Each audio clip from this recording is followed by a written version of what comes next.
Hello everyone, সবাইকে জানাই good afternoon. চলে এসেছি আরও একটি মিনি ব্লগ নিয়ে। আজকে বানাতে চলেছি আমার পছন্দের একটা রেসিপি। তো কি বানাতে চলেছি সব কিছুই তোমাদের সাথে শেয়ার করব। চলো শুরু করা যাক। তো এখানে রয়েছে মটরশুঁটি, গাজর, ক্যাপসিকাম, বিনস, আর রয়েছে কাজু, কিশমিশ, আর সাথে রয়েছে একটা গাওয়া ঘি। তো আমি প্রথমে হাঁড়িতে কিন্তু চালগুলো ভিজিয়ে নিয়েছিলাম।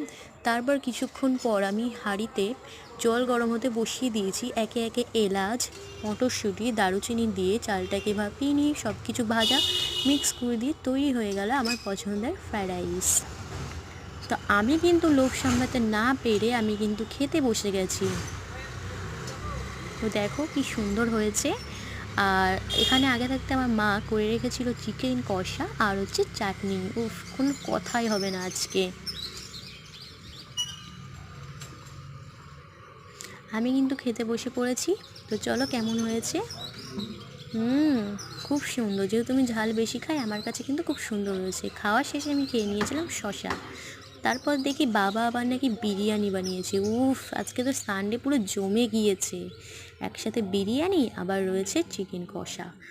আর এদিকে তো ভাই খেয়ে আবার রিভিউ দিচ্ছিল কেমন হয়েছে, সেটা আমাকে বলছিল। ওর কাছে তো ভালো হবেই, কারণ বিরিয়ানি ওর ফেভারিট।